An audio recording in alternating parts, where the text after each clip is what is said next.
தேவி பாகவதம் திருதிய ஸ்கந்தத்தில் 12வது அத்தியாயம் வரை பார்த்தோம். 13வது அத்தியாயம் இன்றைக்கி பார்க்க போகிறோம். போன அத்தியாயத்தில் முடித்தோம். திகிதம் ஜீவிதம் மேத்திய பிதாமே நரகே ஸ்திதா தத்கரோபிய தெய்வாத்திய ஸ்வர்க்கம் யாத்யுத்தரா சுதா. அப்பா அப்படி நரகத்தில் கிடக்கும்போது எத்தனை நிந்தியமாக்கும் என்னுடைய இந்த ஜீவிதம் அப்படின்னு ஜனமேஜியை நினச்சி பார்க்குறான். அந்த உத்தராபுத்திரன் சொர்க்கத்தில் எத்தத்தக்க வண்ணம் என்ன வாக்கம் செய்யண்டது அப்படின்னு செய்தானோ அதே மாதிரி நானும் உடனே செய்யணும் அப்படிங்கிற தீர்மானத்துக்கு இவன் என்ன செய்தான்னு கேட்குறாரு. இங்கே திரையோதசோத்தியாயம்.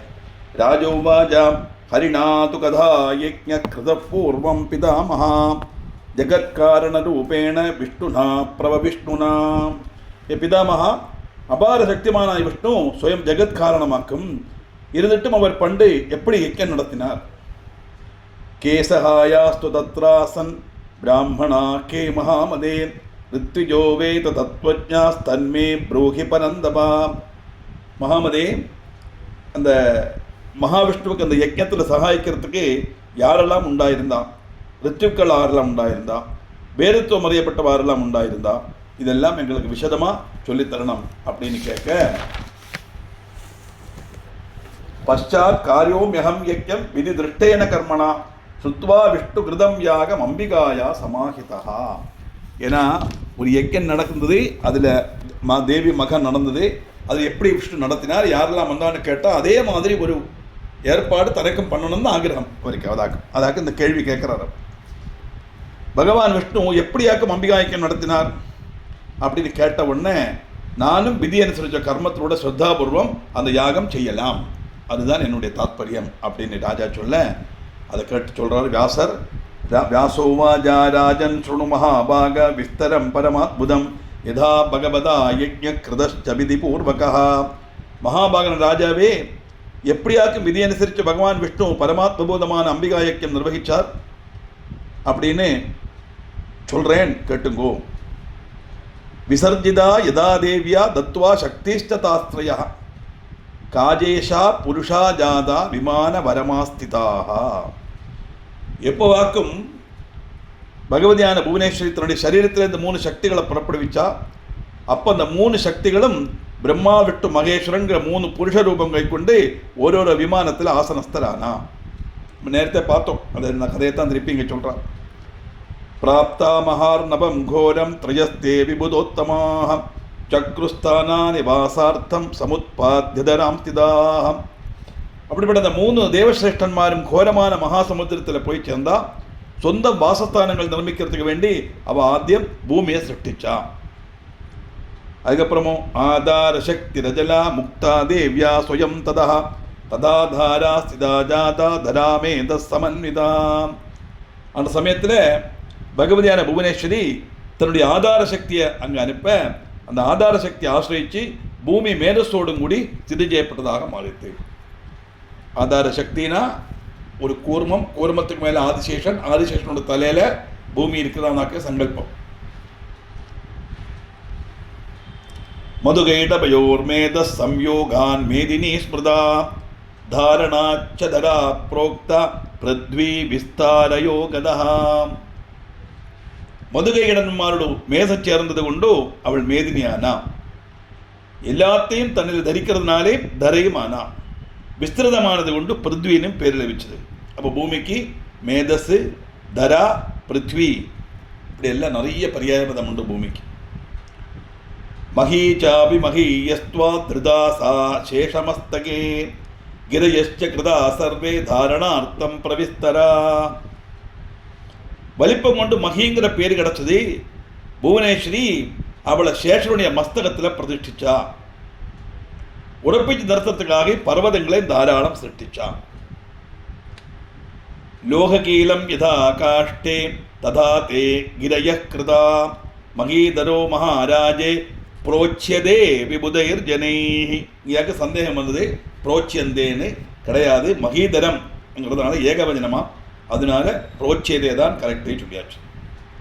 மன கஷ்டங்கள் உறுப்பிக்கிறதுக்கு எப்படி அதில் ஆணை தரக்காமோ தரப்புவால் தரப்புமா ஆணை அடித்து தானே. இப்போ கட்டிலோ எது உண்டாக்கினாலும் 2 மர கஷ்டங்களை சேர்க்கணுமா நடுவில் ஆணை அரைச்சி அதை நம்ம ஃபிக்ஸ் பண்ணுவோம் இல்லையா. அதே மாதிரி இந்த பூமியை உறப்பிக்கிறதுக்கு பர்வதங்களை நாட்டினார். மகாராஜாவே, மகீதனம்ங்கிற பர்வதத்துக்கு பேரு பண்டிதன்மார் நல்கி இருக்கிறது அதனால தான். அப்படி பூமியை உறப்பிக்கிறதுக்காக பர்வதங்களை நாட்டினால் அதனால மகீதரம்னு பர்வதத்துக்கு பேர் வந்தது. ஜாதரூபமயோ மேருர் பகுயோ ஜனவிஸ்தர கிருதோ மணிமயை ஸ்ருங்கே சோபித பரமாத்புதா. மகீதரங்களில் பிரதானப்பட்டது தான் மேரு பர்வதம். அது சொர்ணமயம்.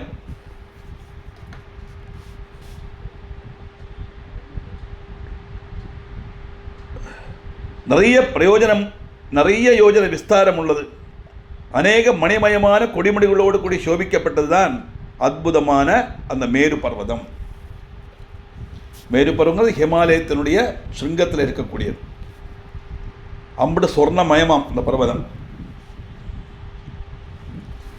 மரீஜர்நாரதோ திருஷ்ச புலஸ்தஸ்ய புலக கிருது தக்ஷோ வசிஷ்ட இத்யேதே பிரம்மண பிரதிதா சுதாக.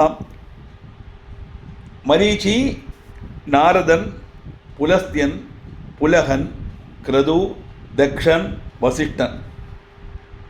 மரீச்சி, நாரதன், புலஸ்தியன், புலகன், கிருது, தக்ஷன், வசிஷ்டன். இந்த 7 பேராக்கும் பிரம்மாவுடைய பிரசித்தரான மானசபுத்திரிமார், சப்த ரிஷிகள் அப்படின்னு சொல்லுவாய் வாழ 7 பேர்.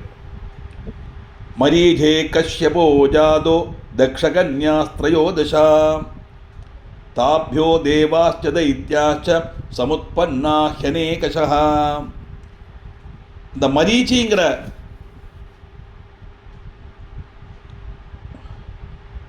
ரிஷிகிட்டேருந்து கஷ்யபன் ஜனிச்சார்.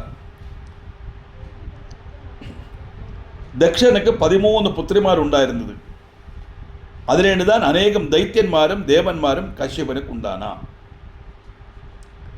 ததஸ்து காஷ்யப சிருஷ்டி பிரவருத்தாச்சாதி விஸ்தரா மனுஷ்ய பசு சர்ப்பாதி ஜாதி பேதைரநேகதா. அப்படி கஷ்யபன் பின்னையும் அதிவிபுலமான பிரஜா சிருஷ்டி நிர்வகித்தார். மனுஷியர், மிருகங்கள், சர்ப்பங்கள் தொடங்கிய அநேகம் பேதங்களோடு கூடி பல பிரகாரத்தில் ஆயிருந்தது அந்த சிருஷ்டி. விதவிதமான ரூபங்கள், விதவிதமான வர்க்கங்கள். அது எக்ஸ்பிளைன் பண்ண வேண்டிய அவசியமே இல்லை, நமக்கே தெரியும். பட்சிகளில் பார்த்தா எவ்வளோ பட்சிகள், மிருகங்களில் பார்த்தா எவ்வளோ மிருகங்கள், மனுஷாலே பார்த்தா இவ்வளோ விதவிதமான ரூபங்கள் இல்லையா மனுஷாளுக்கு. எல்லாருக்கும் ஒரே மாதிரி இல்லை, ஐடென்டிக்கலாக இல்லையே. இப்படி பேதங்களோடு கூடி சிருஷ்டி நடத்தினார் கஷ்யபன்.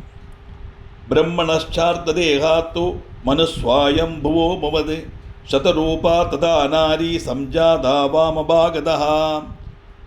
பிரம்மாவுடைய அர்த்த சரீரத்திலேருந்து சுவாயம்புவ மனுவும் இடது பாகத்திலேருந்து சதரூபாங்கிற நாரியும் ஜனிச்சா. அப்படி வந்த உடனே பிரியவ்ரதோத்தா நபாதௌ சுதௌ தஸ்யா பபூவது திஸ்ர கன்யா வராரோஹா ஹெபவன் நதி சுந்தரீஹி.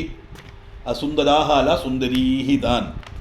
கன்யான்னு வந்ததுனால அது ஸ்திரீலிங்கத்தில் தான் அவசானிக்கணும், பகுவஜனம். அதனால சுந்தரீஹி அப்படின்னு போட்டுருக்கார். திஸ்ர கன்யா 3 பேர் இல்லையா, அதனால ஒரு ஆளான ஏகவஜனம், 2ஆன திவஜனம், இது 3 ஆனத்தினால பகுவஜனம். இப்போ பிரம்மதேவனுடைய சரீரத்திலிருந்து சுவயம்பு மனுவும் இடது பாகத்திலிருந்து சதரூபாங்கிற ஒரு ஸ்திரீயும் உண்டானா. அந்த சதரூபா தேவியில சுவயம்பு மனுவுக்கு பிரியபதன், உத்தானபாதன் 2 புத்திரன்மார். அப்போ ஒரு சைட்லேருந்து சுவயம்புவ மனு, இந்த பக்கத்திலிருந்து சதரூபா. அப்படி சுவயம்புவனும் சதரூபாவுமா சேர்ந்து அவளுக்கு 5 குழந்தைகள் மொத்தம். பிரியவர்தன், உத்தானபாதன் 2 புத்திரன்மார். அதுக்கப்புறம் அத்தியந்தம் சுந்தரும் சுசிகளுமான 3 கன்னியகுமாரும் உண்டான. அதான் திஸ்ர கன்யா வராரோகா ஹெபவன் நதி சுந்தரி அப்படின்னு வந்தது. ஏவம் சிருஷ்டிம் சமுத்பாத்திய பகவான் கமலோத்பவா சகார பிரம்ம லோகம் ஜ மேருஷங்கே மனோகரம். கமலோத்பவனான பிரம்மா இப்படி சிருஷ்டி நிர்வகிச்சுட்டு சுமேரு பர்வத்தின சிகரத்தில் மனோகரமான பிரம்மலோகம் சிருஷ்டிச்சார். வைகுண்டம் பகவான் விஷ்ணு ரமணமுத்தமம் ക്രീഡാസ്ഥാനം സുരമ്യം ജ സർവലോകോപരിസ്ഥിതം. പിന്നെ ഭഗവാൻ വിഷ്ണു ലക്ഷ്മി ദേവിയെ സന്തോഷിപ്പിக்கிறதுக்கு വേണ്ടി ഉതകപ്പെട്ട വൈകുണ്ഠലോകം നിർമ്മിച്ചാർ. അതിനുള്ള സർവോത്തമം സൂര്യവുமான ക്രീഡാഭവനം സകല ലോകങ്ങൾക്കും ഉപരിയായി വിരാജിക്കുന്നത്. എല്ലാത്തിനും മേലെ இருக்கிறது வைகுண்டம். ശിവോപി പരമം സ്ഥാനം കൈലാസാഖ്യം ചകാരഃ സമാസാദ്യ ഭൂതഗണം വിജഹാര യഥാരുചി. ഭഗവാൻ ശങ്കരനും കൈലാസங்கிற ഉത്തമமான സ്ഥാനം നിർമ്മിക്ക ഭൂതഗണങ്ങളെയും സൃഷ്ടിച്ച് യഥാരുചി വിഹരിച്ചാർ. എല്ലാവരും അവളുക്കുള്ള സൗകര്യങ്ങളെ കെട്ടിണ്ട. സ്വർഗസ്ത്രിഭിഷ്ടപോ മേരു ശിഖരോ പരികൽപ്പിത തച്ഛസ്ഥാനം സുരേന്ദ്രസ്യ നാനാരത്ന വിരാജിതം. இப்படி மனுஷ லோகத்துக்கும் பாதாள லோகத்துக்கும் அதிரிக்தமாய் மூணாவது உள்ளது தான் சொர்க்கம். அது மேரு சிகரத்துக்கு மேலே விராஜிக்கிறது. நாரா ரத்தினங்கள் கொண்டு சோபனமானதாக்கும் அந்த தேவேந்திரனுடைய ஸ்தானமான சொர்க்கம், அதுதான் இந்திரலோகம். சமுத்திரமதனா பிராப்த பாரிஜாதஸ்தருத்தம சதுர்தந்தஸ்ததா நாக காமதேனுஷ்ச காமதா. சமுத்திர மதத்திலேருந்து லபிச்ச உத்தமமான பாரிஜாத விருட்சமும் நாற்கொம்பரான ஐராவதையும் சர்வகாமங்கள் நிலக்கப்பட்ட காமதேனுவும் உண்டாச்சு. உச்சை ஸ்ரவணசம் உச்சை ஸ்ரவாஸ்ததாஸ்வோ வை ரம்பாத்யப்சரசஸ்ததா இந்திரேணோபாத்தமகிலம் ஜாதம் வை சொர்க்கபூஷணம். உச்சை ஸ்ரவஸ்துக்கு பேருள்ள குதிரை, ரெம்பாரிகளான அப்சரசுகள் எல்லாம் அங்கே வர எல்லாம் இந்திரனுக்கு சுவாதீனமாகி அதெல்லாம் சொர்க்கத்துக்கு அலங்காரமும் ஆச்சு. இந்த குதிரையெல்லாம் தேவி மகாத்மத்தை நம்ம படித்தோம். உச்சை ஸ்ரவஸ்துக்கிற குதிரை உங்கள் கையில் இருக்குது, அந்த இருக்கு அதெல்லாம் சொல்லித்தானே சண்டமுண்டன்மார் சுமன்மார் இலக்கி விட்டுறா இல்லையா. தேவலோகத்தில் உள்ள விசேஷமான குதிரை, அந்த குதிரை வந்தது, அது இந்திரன் எடுத்துருந்தான் அந்த குதிரையை. தன்வந்தரிச்சந்திரபாஷ்ச சாகராஷ்ச சமுத்பவோ சொர்க்கஸ்திதௌ விராஜந்தே தேவோ பகுகுணைர்மிருதௌ. தன்வந்திரியும் சந்திரனும் மதனத்தை பலமாய சமுத்திரத்திலிருந்து லபிச்சவா. தன்வந்திரி தான் முதல் வைத்தியன், அவர் தான் ஆயுர்வேதம் கொண்டு வந்த தன்வந்திரி தான். நானா கணங்களோடு கூடி அந்த ரெண்டு தேவன்மாரும் சொர்க்கத்தில் விராஜிச்சா. அதெல்லாம் தன்வந்திரி சந்திரன். ஏவம் சிருஷ்டி சமுத்பன்னா திரிவிதா நிருபசத்தமா தேவதிர்யங் மனுஷ்யாதி பேதேர் விவித கல்பிதாக. ராஜஸ்ரேஷ்டா, இப்படி 3 தரத்துள்ள சிருஷ்டி உண்டாச்சு. தேவன்மார், திரியக்குகள், மனுஷியர் அப்படின்னு அநேக பேதங்களாய் அநேகம் சிருஷ்டிகள் உண்டு. தேவர்களே அநேகம் சிருஷ்டிகள், திரியக்குனா மிருகங்கள் பட்சிகள் எல்லாம் அதில் வரும். பின்ன மனுஷன் அண்டஜா சேதஜாச்சைவ சோத்பிஜாச்ச ஜராயுஜாஹ சதுர்வேதஸ் சமுத்பன்ன ஜீவா கர்மயுதா கிலா. சஞ்சித கர்மங்களுக்கு அனுசரிதமாயி அண்டஜம், சுயரஜம், உத்பிஜம், ஜராயுஜம் அப்படி 4 விபாகத்தில் ஜீவ சிருஷ்டி உண்டாச்சு. ஏவம் சிருஷ்டிம் சமாசாத்திய பிரம்ம விஷ்ணு மகேஸ்வராக விகாரம் ஸ்வேஷு ஸ்தானேஷு சக்ரு சர்வே யதோப்சிதம். இப்பிரகாரம் சிருஷ்டி கர்மம் சாதிச்சு பிரம்ம விஷ்ணு மகேஸ்வரன்மார் எல்லாரும் ஸ்வஸ்தானங்களில் இச்சானுசாரம் விவரிக்க தொடங்கினார். ஏவம் பிரவர்த்திதே சர்க்கே பகவான் பிரபுரச்சுதா மகாலட்சுமியா சமம் தத்ர சக்ரீட புவனே சுகே. சிருஷ்டி இப்படி நடந்து கொண்டிருக்கும் போது பகவான் மகாவிஷ்ணு லக்ஷ்மியோடு கூடி திவ்ய லோகத்தில் அவர் ரமிச்சென்றிருந்தார். ஏகஸ்மின் சமயே விஷ்ணுர் வைகுண்டே சம்ஸ்தித புரா சுதா சிந்து ஸ்திதம் தீபம் சஸ்மார மணிமண்டிதம். அப்படி இருக்க வைகுண்டவாசியான அந்த விஷ்ணு ஒரு நிமிஷம் பண்டத்தை போல அந்த சுதா சிந்துவில் மணி விபூஷிதியாய தீப ஒன்று மனசில் நினைச்சு பார்த்தாராம். இப்போ முதல்ல தேவி பார்த்தாலே அந்த தீபத்தை எத்திர திருஷ்டுவா மகாமாயாம் மந்திரச்சாசாதித சுபஹ ஸ்மிருத்வா தாம் பரமாம் சக்திம் ஸ்திரீபாவம் கமிதோ யதா. அங்கே வச்சுத்தானே அவ மகாமாயை தரிசித்து பாவனமான மந்திரம் நடத்த இடையாச்சு. அந்த பராசக்தியை ஸ்மரித்தது மூலம் ஸ்திரீபாவன் பிராபிக்க இடையானது அங்கே வச்சுத்தானே. அதெல்லாம் மனசில் நினைச்சு பார்க்குறோம். யஜ்ஞம் கர்த்தும் மனச்சக்கரே அம்பிகாயா ரமாபதி முத்தீரிய புவனா தஸ்மான் சமாஹூய மகேஸ்வரம். ரமாபதிக்கு அப்போ தோணித்தான் அம்பிகா யஜ்ஞம் நடத்தணும். அவர் சொபுவனத்திலேருந்து இறங்கி வந்து மகேஸ்வரனை பார்த்தார். நான் மும்மூர்த்திகளும் சேர்ந்துதானே எல்லாம் செய்யணும். நேர மகேஸ்வரன் வந்து பார்க்குறார். பிரம்மாணம் வருணம் சக்கரம் குபேரம் பாவகம் யமம் வசிஷ்டம் கஷ்யபம் தக்ஷம் வாமதேவம் ப்ரகஸ்பதிம். பிரம்மாவையும் வருணனையும் இந்திரனையும் குபேரனையும் அக்னியையும் யமனையும் வசிஷ்டனையும் கஷ்யபனையும் தட்சணையும் வாமதேவனையும் ப்ரகஸ்பதியையும் எல்லாரையும் கூப்பிட்டு வருத்தினான். அத்தனை தேவர்களும் வந்தாச்சு. சம்பாரம் கல்பயாமாச யஜ்ஞார்த்தம் சாதி விஸ்தரம் மகாவிபவசம் யுக்தம் சாத்விகம் ஜமனோகரம். யஜ்ஞத்துக்கு என்று விபுலமான ஒருக்கங்கள்லாம் செய்தா, விலபிடிப்புகளும் சாத்விகம் மனோகரമായ சாரத சாமகிரிகள் சேகரிச்சா. சம்பாரம் சம்பரிக்கிறதுனா சேர்க்கிறதுன்னு அர்த்தம், டு கலெக்ட்னு அர்த்தம். நம்ம சம்பாரம்னா மோரை கலக்கி குடிக்கிறது, அதெல்லாம் இங்கே சொல்கிறது. அந்த சம்பாரம் அல்ல. மகாவிஷ்ணு வந்து இயக்கம் தொடங்குறது சம்பாரம் முடிச்சான்னு நினச்சிக்கூடாது. சம்பாரம்ங்கிறது சம்பரிக்கிறது, நாட் டு கலெக்ட்னு அர்த்தம்.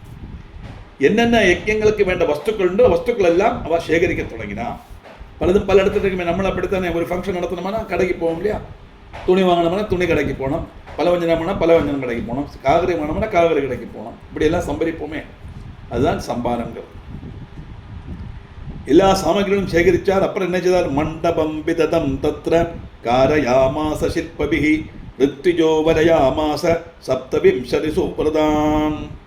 இதெல்லாம் ஜனமேஜனுக்கு வியாச பகவான் அப்படியே விவரித்து சொல்லப்பட்டதாக்கம். எப்படி மகாவிஷ்ணு இயக்கம் பண்ணார், எப்படி தொடங்கினார்னு ஒவ்வொரு காரியத்தையாக சொல்கிறார். தேவியை பற்றி மனசில் நினைச்சாங்கன்னா அந்த தேவிக்கு ஒரு யஜ்யம் பண்ணாங்கிற தோணல் வந்துடுத்து மனசில். எல்லாம் தேவி தான் தோணிப்பிக்கிறார். அப்படியாக்கி ஒரு ஏற்பாடாக பண்ணிட்டு வரார். என்னது? சிற்பிகளை கொண்டு விஸ்திருதமான ஒரு மண்டபம் ரெடியாக்கினார். உத்தம பிரதிஷ்டலான 27 ரித்யுக்களை பரிச்சார். 27 பேர். சித்திரம் ஜகாரயாமாச வேதிஷ்சைவ சுபிஸ்தராः பிரஜேபுர்பிராமணா மந்திரான் தேவியா பீஜ சமன்விதான். அக்னி ஸ்தாபிக்கிறதுக்கு வேண்ட சிதியும் விஸ்திருதமான வேதிகளும் நிர்மிச்சார். பிராமணர் தேவி பீஜத்தோடைய மந்திரங்கள்லாம் ஜெபிக்க ஆரம்பிச்சார். பீஜ மந்திரம் தான் அந்த சக்தி அங்கே வரும். எல்லாம் பீஜ மந்திரங்கள் ஜெபிக்க ஆரம்பிச்சார். யுகுவஸ்தே வைக்காமம் விதிவத் பரிகல்பிதே ஹிருதே துபிததே ஹோமே வாகுவாச்சா அசரீரிணி அசரீரிணி வாகுவாச்சா அசரீரிணி. விதிபூர்வகம் புரோஜ்வலிப்பிச்சு அக்னியில உத்தம பிராமணன் ஹவிச ஹோமிக்க ஆரம்பித்தார். ஹோமம் விஸ்தரித்து நடக்கவே ஒரு அசரீரி வாக்கு கேட்டது. அசரீரி வாக்குன்னு சொன்னால் சப்தம் மட்டும் கேட்கும், ரூபம் கிடையாது. விஷ்ணும் ததா சமாபாஷ்ய சுஸ்வரா மதுராட்சரா விஷ்ணோ தொப்பவதேவானாம் ஹரே சிரேஷ்டதமஸ்ததா. பகவான் விஷ்ணுட்ட சொல்லதா மாதிரியாக்கும் இந்த அசரீரி கேட்டது. எப்படி? மதுராட்சரத்தோட ஸ்பஷ்டமாயிட்டு தான் கேட்க കഴിഞ്ഞது. ஹே விஷ்ணு, நீங்கள் சகல தேவதைகளில் பெற்ற சர்வோத்தமமான ஸ்தானம் உள்ளவனாய் நீங்கள் பவிப்பேள். மான்யஸ்ச பூஜனீயஸ்ச சமர்த்தஸ்ச சுரேஷ்வபி சர்வே துவாமர்ச்சயிஷ்யந்தி பிரம்மாத்யாச்ச சபாசபாஹ. நீங்கள் தேவ சமூகத்தில் ஆதரணியனும் பூஜனீயனும் சமர்த்தனமாக்கும். பிரம்மா இந்திரன் தொடங்கி எல்லாரும் உங்களை பூஜிப்பா. பிரபவிஷ்யந்தி போ பக்தியா மானவா புவி சர்வதா வரதஸ்துவம் ச சர்வேஷாம் பவிதா மானவேஷு வை. பூமியில அநேகம் ஆளுகள் உங்களுடைய பக்தன்மாராகி மாறுவா. அதீப பக்தி உள்ளவா, சாதாரண பக்தி கிடையாது. அதீப பக்தினா நிரந்தர பக்தி, நிஜமான பக்தி, கபட பக்தி கிடையாது. ஆத்மார்த்தமான பக்தி, நிரந்தரமாக காட்டக்கூடிய பக்தி. அப்படி மனுஷால பக்தனாய் திருந்து வாழ்க்கெல்லாம் நீங்கள் வரம் நல்கப்பட்டதாக பவிப்பேள். அப்படின்னா விஷ்ணு பக்தன் விஷ்ணுவட்ட என்ன நம்ம கேட்டாலும் அதை சாதித்து தருவர். அந்த ஒரு ஆளாயிட்டு நீங்கள் மாறுவேன்னு அந்த அசரீரி வாக்கு சொல்றது. காமதஸ் சர்வதேவானாம் பரம பரமேஸ்வர சர்வயஜ்ஞேஷு முக்கியஸ்துவம் பூஜ்ய சர்வேஷ்டயாக்னிகை. சமஸ்த தேவன்மார்க்கும் மனோரதம் பூர்ணமாய் நல்கிறதுக்குள்ள சாமர்த்தியம் உங்களுக்கு தெரியும். அப்படிப்பட்ட சமர்த்தனாய் தீருவேள். நீங்கள் பூரணனான பரமேஸ்வரனாக்கும் சர்வ யஜ்ஞங்களிலும் யஜ்ஞ கர்த்தாக்களுக்கும் எல்லாம் உங்களை பூஜிப்பா. எந்த யஜ்ஞம் நடந்தாலும் ஆத்திரி எந்த ஹோமம் நடந்தாலும் விஷ்ணுவுக்கும் சிவனுக்கும் எல்லாம் ஆராதனை உண்டு, ஆகுதி உண்டு. பிரம்மாவுக்கு ஸ்தானமும் கொடுப்பா. ஏன்னா பிரம்மா தான் எல்லாம் கரெக்டாக நடக்கிறதா பார்க்கணும். அவர் தான் சூப்பர்வைசர். அந்த மும்மூர்த்திகளுக்கும் யஜ்ஞத்தில் பாகம் உண்டு. त्वां जना पूजयिष्यन्ति भरतस्त्वं भविष्यसि श्रेष्यन्ति च देवास्त्वां தானவைரதிபீடிதாக. ஏ பிரபு, உங்களை ஜனங்களெல்லாம் பூஜிப்பா, நீங்கள் வரதானம் சேர்த்து சமர்த்தனாய் திருவேள். அசுரன்மாரால் உபதிரவிக்கப்படும் போது தேவன்மார் உங்களை சரணம் பிராபிப்பா. சரணஸ்தும் ஜ சர்வேஷாம் பவிதா புருஷோத்தமா புராணேஷு ஜ சர்வேஷு வேதேஷு விததேஷு ஜா. ஏ புருஷோத்தமா, நீங்கள் அந்த சமயத்தில் எல்லா தேவன்மார்க்கும் சரணம் நல்கப்பட்டவனாய் திருவேள். எல்லா புராணங்களிலும் விஸ்திருதமான வேதங்களிலும் நீங்க தான் பூஜ்யதம்னு கிருத்திக்கப்படுவா. தும்பை பூஜ்யதமக்காமம் கீர்த்தயிஸ்தவ பவிஷ்யதி யதா யதாகி தர்மஸ்ய கிளானிர் பவதி பூதலே. இதைத்தான் அங்கே யதா யதாகி தர்மஸ்ய கிளானிர் பவதி பாரதா அப்படின்னு அர்ஜுனன்கிட்ட பகவான் இதைத்தான் சொல்றார். என்ன வாக்கும்? யதா யதாகி தர்மஸ்ய கிளானிர் பவதி பூதலே. எப்பப்போ தர்மத்துக்கு கிளானி சம்பவிக்கிறதோ அப்படின்னா தர்மம் குன்றி போகிறதோ, அதர்மம் ஓங்கினா தர்மம் குன்றி போகிறதுனா அதுக்கு எஃபெக்ட் இல்லாமல் ஆகிடும், தர்மமே இருக்காது. ஏன்னா அங்கேருந்து கொஞ்சம் இருக்கும். தர்மத்தை நிலநாட்ட முடியாத ஒரு அவஸ்தை எப்போ வருதோ, அதுக்கு க்ஷீணம் தட்டுறதோ, அப்போ நான் என்ன செய்வேன்? பூமியில் வந்து அவதரிப்பேன். எப்படி? ததாம் சேனாபதீர்யாசு கர்த்தவ்யம் தர்மரக்ஷணம் அவதாரா சுபிக்யாதா பிருதிவ்யாம் தபபாகஷா. தர்மத்தை கிளானி சம்பவிக்கலாம் பூமியில் நீங்கள் வேகம் அம்சாவதாரன் கைக்கொண்டு தர்ம சம்ரட்சணம் நிர்வகிக்கணும். பரித்ராணாய சாதுனாம் விநாசாய துஷ்டதாம் தர்ம சம்ஸ்தாபனார்த்தாய சம்பவாமி யுகே யுகே. ஓரோ யுகந்தோறும் நான் அவதரிப்பேன் அப்படின்னு சொல்றார் இல்லையா?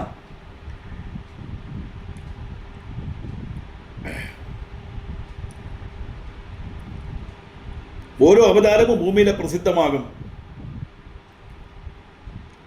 கிருதயுகத்தில் மும்மூர்த்திகளும்,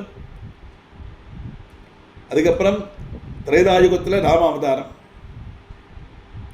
துவாபர யுகத்தில் கிருஷ்ணாவதாரம், கலியுகத்தில் கல்கி அவதாரமாகும். கலியுகம் அவசானிக்கும் போது பாக்கியம் உண்டான நமக்கு பார்க்கலாம். இந்த ஜென்மத்தில் இல்லை, நீ பல ஜென்மங்கள் எடுத்த அப்புறம் அது பார்க்கணுமானா மோட்சம் வேணும்னு கேட்கக்கூடாது. கேட்டால் மோட்சத்தை கொடுத்துருவார். அப்போ அந்த கல்கி அவதாரத்தை நம்ம பார்க்க முடியாது. நான் பகவானை மாறிடுவேன். 4,32,000 வருஷம் கலியுகம், அது 5,400 வருஷம் கழிஞ்சாச்சு. பாக்கி இருக்கு 4,32,000 மைனஸ் 5,400, 50 வருஷம் கலி இருக்கு. கலி முற்றின உடனே அப்படியே குதிரை மேலே வந்துடுவார் பகவான், ஜல் ஜல் ஜல்னு. ஆமாம், அதான் கல்கி அவதாரம். 10ஆம் அவதாரம் வரப்போகிறது இனிமேல்.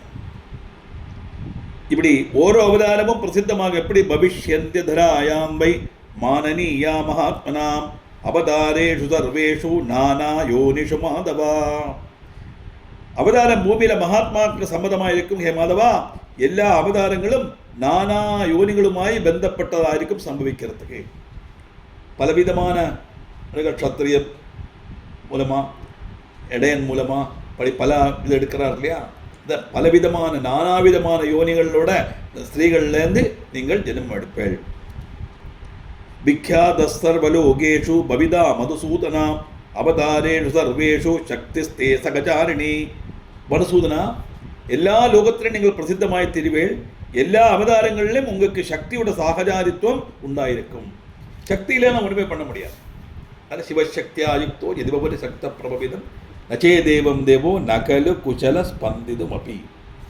முதல் ஸ்லோகமே ஆதிசங்கரர் அப்படித்தான் சொல்றார். சக்தி இல்லைன்னா சிவன் அவ்வளவுதான், இன்ஆக்டிவ் ஆயிடுவான், அடங்க முடியாதவருக்கு, ஸ்பந்தனமே இருக்காது. அதனால நீ எத்தனை அவதாரம் எடுத்தாலும் எல்லா அவதாரத்திலே உனக்கு சக்தியினுடைய சகாயம் உண்டாகும். அந்த சக்தி எப்படி விடுவலாம்? பவிஷ்யந்தி மமாம்சேன சர்வகாரிய பிரசாதினி வாராகி நாரசிம்ஹீஜா நானா பேதைரணேகதா. சர்வ காரியங்களும் பூர்ணமாக நிர்வகிக்கிறதுக்கு அந்த சக்தி என்னுடைய அம்சத்தினால பிரகடமாய் தெரிவள். அப்போ இந்த அஸ்ரீரி சொன்னது அந்த பிரம்மம், அதை நம்ம இங்கே தேவின்னு எடுத்துக்கிறோம், அவ்வளோதான். வாராகி நாரசிம்ஹி இப்படி பல பேதங்களோட பல விதத்தில் இருக்கும் அந்த சக்தி பிரகடமாகுது. வராகத்தினுடைய சக்தி வாராகி, விஷ்ணுவனுடைய சக்தி வைஷ்ணவி, மகேஸ்வரனுடைய சக்தி மாகேஸ்வரி, குமாரசுவாமியோட சக்தி கௌமாரி. இப்படி அப்படி சக்தி அவதரிச்சு எப்படி? நானாயுதா சுபாகாரா சர்வாபரண மண்டிதா தாபிர் யுக்தஸ்ததா விஷ்ணு சுரகாரியாணி மாதவா. அவளுடைய கைகளில் அநேக பிரகாரத்தில் ஆயுதங்கள் உண்டாகும். அவளுடைய ரூபமும் அதி சுந்தரமாக இருக்கும். எல்லாரும் சர்வாபரண பூஷிதர்களாக இருப்பாள். ஏன்னா சக்தி இல்லையா? ஸ்திரீகளுக்கு அழகு கூட்டப்பட்டது தானே ஆபரணங்கள். ஹே விஷ்ணு, அந்த சக்திகளோடு சேர்ந்து நீங்கள் தேவகாரியங்கள் நிறைவேற்றலாம். அங்கே மணிதீபத்தில் கொடுக்கும் போதே சொல்றா, நான் 3 சக்திகள் தருவேன், அந்த சக்திகளை யாதொரு விஷாலும் அவமானிக்கப்படாது அப்படின்னு. இருந்தாலும் இவா சக்தியை மறந்துடுவா. அதெல்லாம் மறந்து பின்னாடி வர்றது கதையில். இதெல்லாம் படிக்கணும். ஸ்திரீகளுக்கு எவ்வளோ பிராதானியம் இருக்கு. இந்த ஸ்திரீங்கிறது சாதாரணமாக ஒரு மனுஷ ரூபம் அல்ல. சாஸ்திரத்திலும் சரி, ராமாயணம் எடுத்தாலும் சரி, புராண இதிகாசங்கள்லையும் சரி, ஸ்திரீகளுக்கு கொடுத்துருக்கிற ஒரு ஸ்தானமே தனியாக்கும். ஏன்னா அதெல்லாம் சக்திகளாக்கும். சக்தி இல்லைன்னா எதுவுமே பண்ண முடியாது. என்ன இருந்தால் என்ன பிரயோஜனம்? சக்தி வேண்டாம். அந்த சக்தியை தான் ஸ்திரீனியை கொண்டு வருது. அதனால தான் அவளுக்கு இப்படி பிராதானியம் கொடுக்குறா எல்லா இடத்துலையும். சர்வாபரண பூஷிதர்களாக இருப்பாய் விஷ்ணு. அந்த சக்தியோடு சேர்ந்து நீங்கள் தேவ காரியங்கள் நிறைவேற்றலாம். சாதயிஷ்யந்தி தத் சர்வம் மத்தவரதானதா தாஸ்துவயா நாபமந்தவ்யா சர்வதா சர்வலேஷதா. என்னுடைய வரதானத்தினுடைய சக்தி கொண்டு உங்களுக்கு எல்லா காரியங்களும் சாதிக்க കഴിയും. நீங்கள் ஒரிக்கலும் இந்த சக்தி ரூபணிகள் அவகணிக்கப்படாது. கர்வோடு லேசம் போலும் அவளுக்கு நேரம் உண்டாகப்படாது. சக்தி இல்லாமல் நான் என்னால் முடியுங்கிற ஒரு கர்வம் வரவோ, அது அந்த கர்வத்தினால அவளை பார்க்கவோ, அவளை அந்த மாதிரி கன்சிடர் பண்ணவோ கூடாதுங்கிறான். சக்திகள் வேணும். பூஜனீயா பிரயத்னேன மானனீயாச்ச சர்வதா நூனம் தா பாரதே கண்டே சக்தய சர்வ காமதா. நீங்கள் எத்தனை பூர்வகம் எல்லா பிரகாரத்திலும் இந்த சக்தியை ஆதரிக்கவும் பூஜிக்கவும் செய்யணும். அப்படி செய்தால் பாரத கண்டத்தில் இந்த சக்திகள் சர்வ காமங்களும் கொடுக்கப்பட்டவளாக மாறுவா. சந்தேகமே வேண்டாம். திருச்செய் பவிஷ்யந்தி மனுஷ்யானாம் பூஜிதா பிரதிமா சுச்சா தாசாம் தபஜ தேவேஷ கீர்த்தி ஸ்யாத் அகிலேஸ்வபி. தேவேஷா பிரதிமகளில் தத்பாவனோட பூஜை செய்தால் மனுஷாளுக்கு எல்லா சகல காமங்களும் கிடைக்கும். அதோட அந்த சக்தி ஸ்வரூபிணிகளுடையும் உங்களுடையும் கீர்த்தி எல்லா இடத்துலையும் பறக்கவும் செய்யும். இப்போ நம்ம எங்கே பூஜை பண்ணினாலும் நம்ம அப்படித்தான் லக்ஷ்மி நாராயண உமா மகேஸ்வரன் தியாயாமி தான் சொல்கிறோம். நாராயணன் தியாயாமி, சிவன் தியாயாமி சொல்லலை. சக்தியோட சேர்த்து வாணி ஹிரண்ய கர்ப்பம் தியாயாமி தான் ஆவாகனம் பண்ணுறோம். பூர்ணாபிஷ்டலாம் வசமேத ஹரிகரபுத்திர சுவாமி தியாயாமி, வள்ளி தேவிசநாசமேத சுப்பிரமணிய சுவாமி தியாயாமி. எல்லாம் சக்தியோடு சேர்த்து தான் நம்ம சொல்கிறது, அதில் ஆவாகனம் பண்ணுறது. அதனால எல்லா இடத்துலையும் உங்களோட கீர்த்தி பறக்கவும் செய்யும். द्वीपेषु सप्तस्वपिच विख्याता भूमिमण्डले ताश्चाताम्बै महाभाग मानवा भूमिमण्डले. சப்த தீபுகளிலும் அதுபோல சமஸ்த பூமண்டலத்திலும் கீர்த்தி வியாபிக்கும் மகாபாகா. அந்த சக்தி ஸ்வரூபிணிகளையும் உங்களையும் பூமண்டலத்தில் உள்ள மனுஷர் என்ன செய்வா? அர்ச்சயிஷ்யந்திவா அஞ்சார்த்தம் சகாமா சரதம் ஹரே அர்ச்சாசு சோபஹாரைச்ச நானா பாவ சமன்விதாக. சகாமராய் தங்களுடைய அபிலாஷம் எல்லாம் சாதிக்கிறதுக்கு வேண்டி எப்போதும் பூஜிப்பா. உபகாரங்களோடு கூடிய பூஜைகளில் நானா பாவங்களுக்கு விதேயராகி நீங்கள் அவள் அந்த அனுகிரகம் பண்ணுவேன். எப்படி? பூஜயிஷ்யந்தி வேதோக்தைர் மந்திரைர் நாம ஜபைஸ்ததா மகிமாத்தவ பூர்லோகே சொர்க்கே ஜ மதுசூதனா. வைதிக மந்திரங்களும் நாமங்களும் ஜபிச்சுட்டு பூஜிப்பா மதுசூதனா. உங்களுடைய மகாத்மியம் பூமியிலேயும் சொர்க்கத்திலேயும் மட்டுமல்ல, பூஜனா தேவதேவேஷ விருத்தியமே க்ஷதி மாணவைஹி. மாணவருடைய பூஜை நிமித்தம் அபிவிருத்தி பிராபிக்கும் எல்லா இடத்திலையும். வியாசோபாச்சாயுதி தத்வா பரான் வாணி விரராமசம்பவா. இப்படி வரவிட்டு சுயம் சம்பவிச்ச அந்த ஆகாசவாணி சாந்தமானா. ஆசிரியவாக்கு அப்படியே நின்றுட்டு பகவான விபரீதாத்மா ஹ்யபவத் ஸ்ரவணாதிவா சமாப்ய விதிவத்யஜ்ஞம் பகவான் ஹரிரீஸ்வரஹா.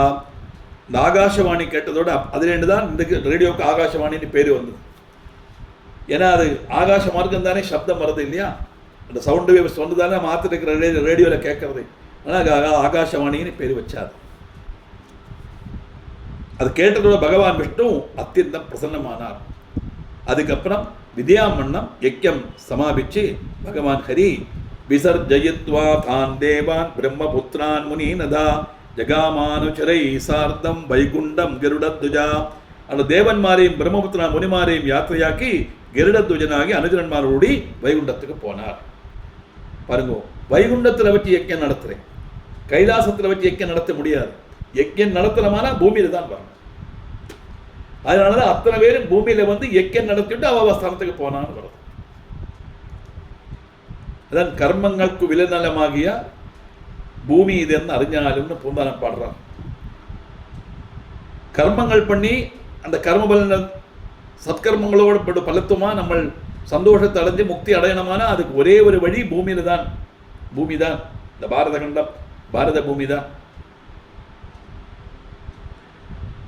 ஸ்வானி ஸ்வானி ஜதிஷ்ஞானி புனഃ சர்வே சுராஸ்ததः முனையோ விஸ்மிதா வார்த்தா குர்வந்தஸ்தே பரஸ்பரம் யயுः பிரமுதிதா காமம் ஸ்வாஸ்ரமான் பாவனானதா.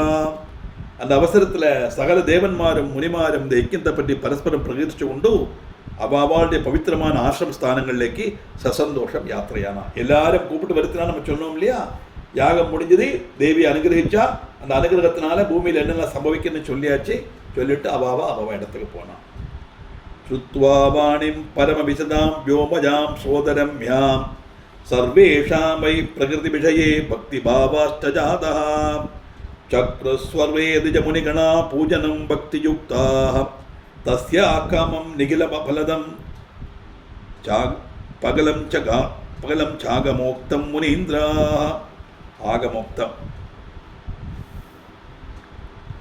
அத்தியந்த நிர்மலவும் கர்ண மதுரமான ஆகாசவாணி கேட்டு எல்லாருடைய மனசுல பகவதியோட பக்தி பாவம் உணர்ந்தது. முனிசங்கமும் பிராமணரும் எல்லாம் பக்தியோடு கூடி சம்பூர்ண பலப்பிரதமும் வேத விகிதமான தேவி பூஜை நிர்வகிக்க தொடங்கினான். அப்படி மக யஜ்யத்தை பற்றி ஜனமேஜயன் கேட்ட உடனே மகாவிஷ்ணு எப்படி யஜ்யம் தொடங்கினார், எப்படி நடந்தது, கடைசி இந்த யஜ்யம் அவசானம் என்ன உண்டாச்சு அப்படிங்கிற விஷயத்தை சொன்ன உடனே ஜனமேஜயன் இதெல்லாம் கேட்கிறார். அதுக்கப்புறம் ஜனமேஜயன் என்ன செய்தாருங்கிறது நமக்கு 14 மற்ற சர்க்கத்தில் பார்க்கலாம்.